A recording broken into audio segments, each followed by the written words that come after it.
So I'm starting off with number 7, William Henry. And he was born on December 23rd in 1894. And he was the seventh child in a family of 12 and grew up on a farm in what was known as the Big Cove. And as I go through these different things, I don't know if they just remembered the houses differently or what, because he says that they had 5 rooms and a back porch, and I've read 3 rooms, and Well, they had to add on the extra kids. well, maybe that's what it was. And they had a cellar that they used to store the vegetables and the produce harvested on the farm. And nearby was the beautiful orchard where they raised their fruit, and a shed and a granary where they stored the grain for feed and flour. And they had a well, which Lonnie and Robbie had dug. And this is in his life. He was 5 when his father went on the mission, and he had to help the older boys. And he talks about that he had rabbits underneath his house that he liked to tend, and he would cut a grass called lucerne. And I looked it up, and it's kind of just a little purpley flower-looking thing. And he said he cut his thumb really terrible, and he had still had the scar. And he and his sister Ruby, they had many happy hours sliding down the cellar door, and which would make their dog Rover bark and play. And one day they got playing so wild that the dog got too wound up and ended up biting Ruby. And somewhere along the way, they ended up with this gentleman. They call him Mr. Plum, and he stayed with them. There was two children that ended up including memories of him. And There was a Horatio Plum that we don't know anything about. okay, but he was afflicted what they called it St. Vita stance, and I had to look that up, and it was kind of a neurological disorder that ended up making him have crazy little tremors and do weird things, and it was following a strep infection. And one day when he was drinking his coffee, his hand got shaken around so much, and he sloshed coffee all over, and he thought it was funny, and he got laughing. He said, the next thing I know, Mr. Plum he's next to me, and he was shaking me. He didn't think it was very fun. So, and then when he was 6, they started school, and that was about 1.5 miles away. And he walked to his school, to and from school each day until he was old enough to drive his team, and that was about 10. And he attended this school until his father bought Uncle Merle Heath's place, which was 1 mile west of where they were living. And it was after going over there, then he went over to the Grape Creek's school. And he drove a team of horses hooked to a sleigh in the winter and a buggy in the spring, which he thought was much better than walking. And as a 10-year-old, he had to help do the hay, and he would ride the derrick horse and the rake horse at haying time. And at this time every year, they would go over and help their neighbors, the Durfees, who lived just over the hill. And for recreation, they would hunt and fish and ice skate, and they talk about having picnics at the City of Rocks, which was a nice place, and they liked to pick pine nuts there. And William remembered one day that it was kind of cold, and he decided that he kept wanting to go a little bit faster to stay warm. And they finally got traveling so fast, the box slid off of the sleigh, which frightened the horses and caused them to run, and William held on as long as he could, but the horses ended up arriving to school before he did. So, and because his father needed his help on the farm, he was never even able to graduate from the 8th grade. And he talked about his mother and father bought an organ, and his sister Lizzie played, and they would sit around and sing, and he remembered his mother would always teach him to pray. He was a small boy. And he remembered one instance of Opal, which was a very youngest child. He was taking care of the sisters, and I guess she ended up swallowing a chicken bone and turning black. And he says, I told my sisters to all kneel and pray for Opal, which they did, and she was able to cough up the chicken bone. And then in 1918, he married Winifred Lauder. And after the wedding, I guess her parents gave him a great big bash, and they had 250 people come to this. And he ended up working as a special delivery for the Ogden Post Office. And they had 3 daughters, Irma, Mildred, and Betty.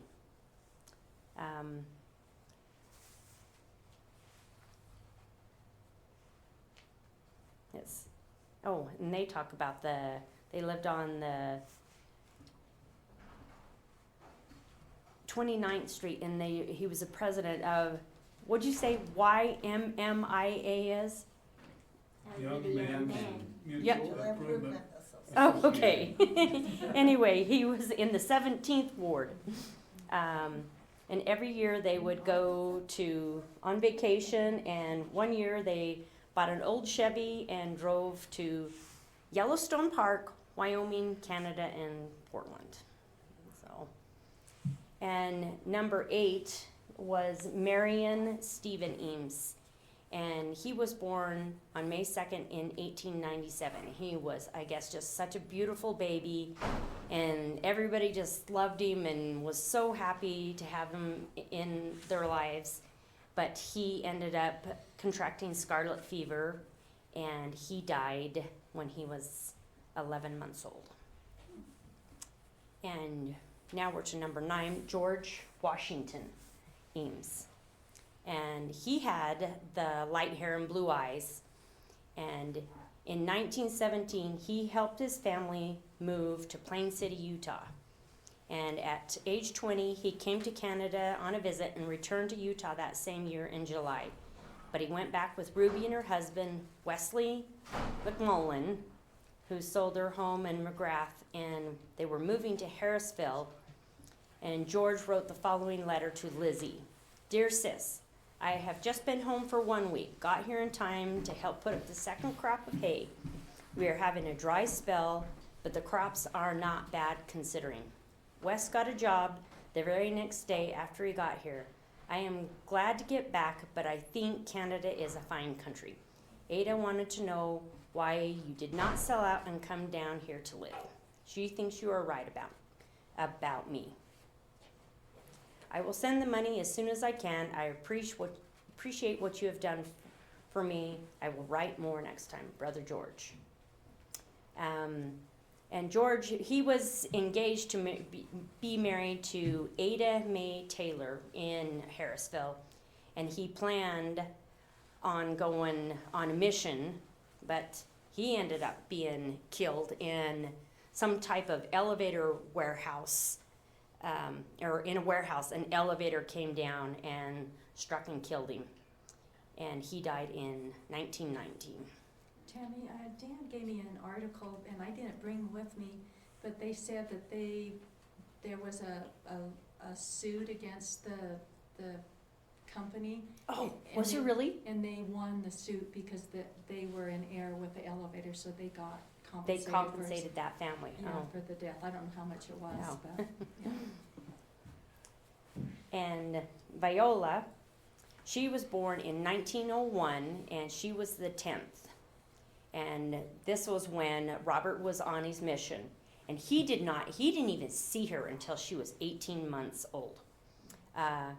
Viola was a name of her father's friend in the mission field, and her middle name, Catherine, was in honor of her grandmother, Catherine McGuire Knight.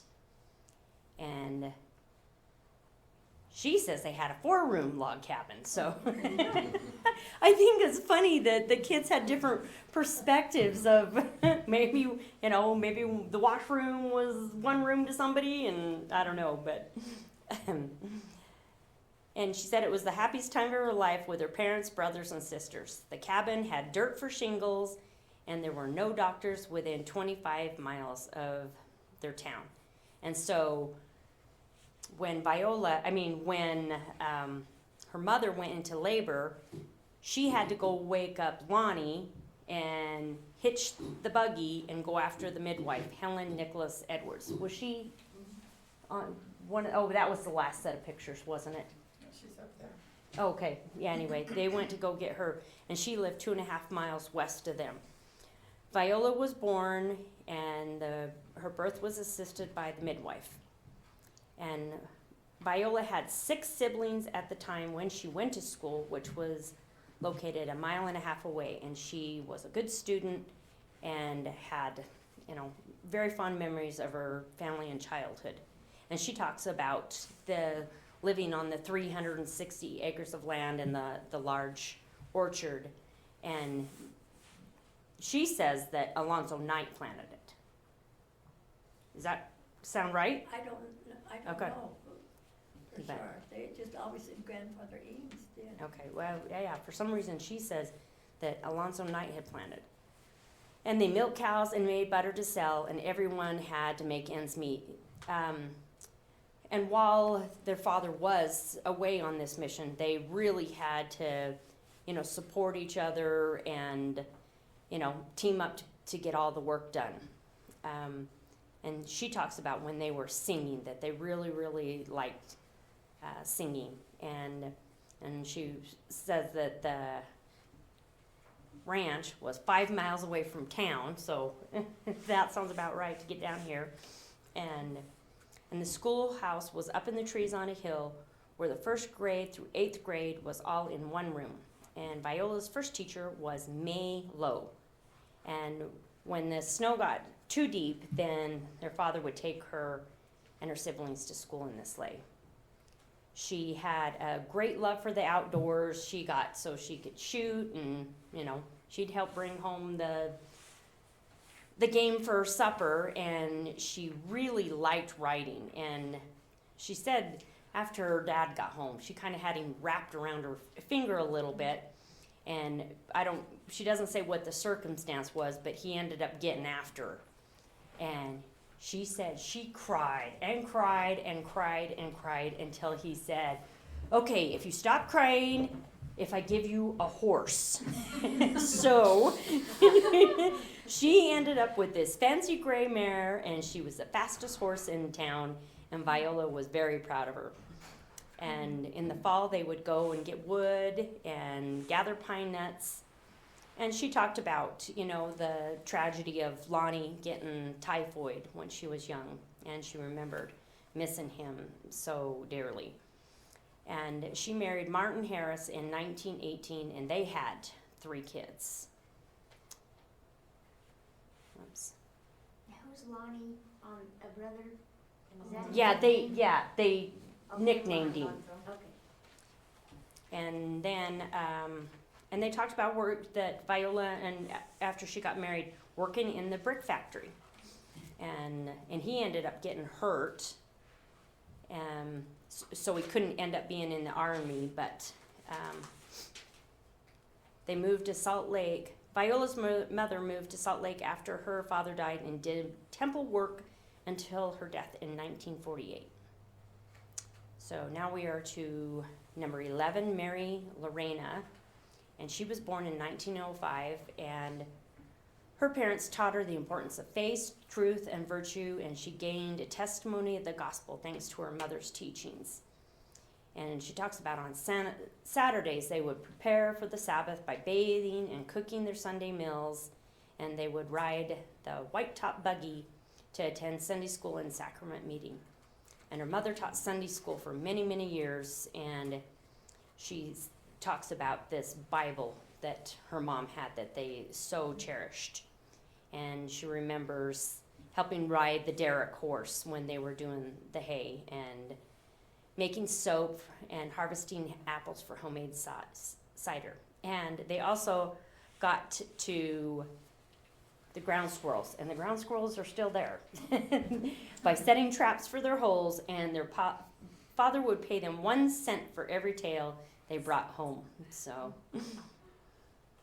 and her sister, when she was 58 years old, wrote a poem to her.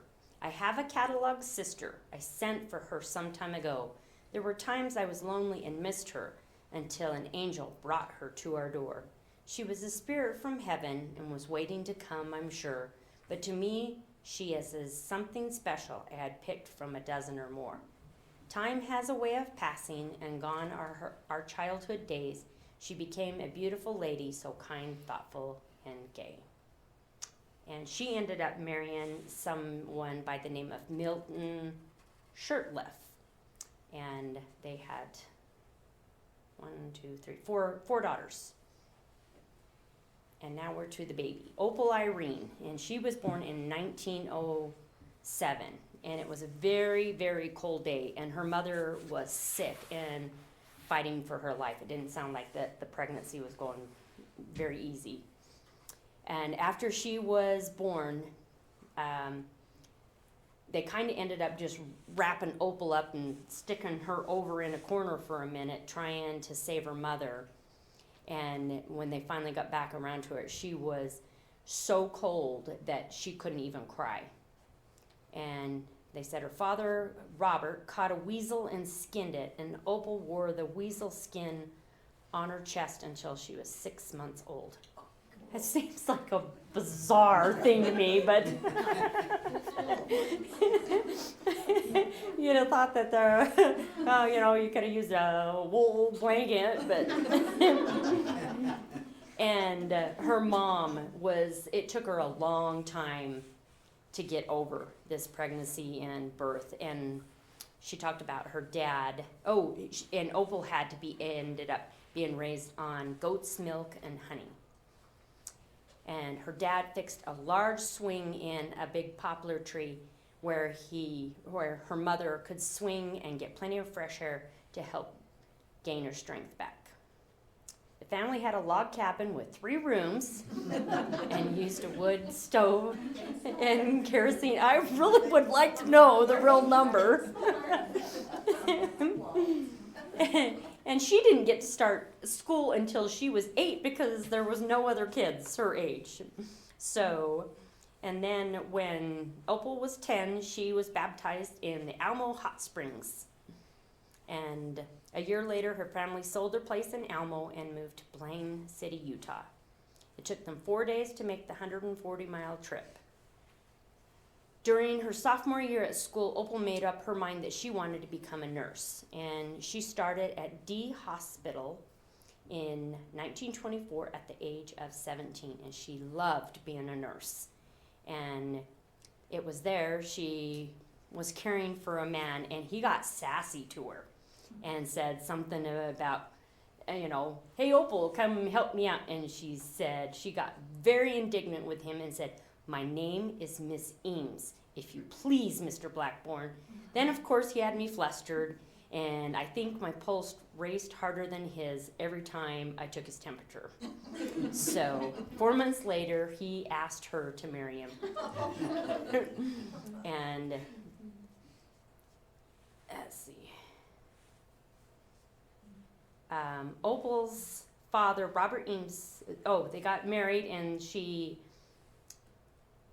his name this is confusing. She married Alva, but their first child's name was Elva. And Alva had very, very poor health, so they moved to Klickitat, Washington. I'd never heard of that place before. And they had a baby that they called, Alva, they called Bud. And I thought maybe that was where my dad's name came from, but Mom said it wasn't. And Opal's father was able to bless their last child in 1931, and he had just been recovering from a terrible fall that he'd had that broke both of his feet. I'm trying to skip a little bit of this.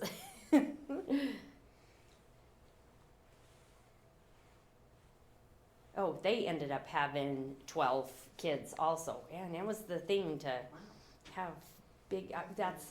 They just had. I figured they had to keep them all, give them to help do the work. So anyway, that is the ward heritage. Thank you. Thank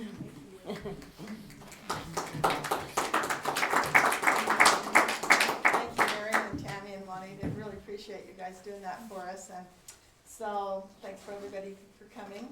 And next month we will have Dave Hedges on the Bronson family. Brunson, I think you said, that's how you say it, on May 25th. And following that, June 27th, we'll have Base Ward with the Ward family. So, put those on your calendars and come see us. Thank you. What was it, June, David? June the 27th, I think. Yeah, June 27th. Well, I'll send out a notice, so.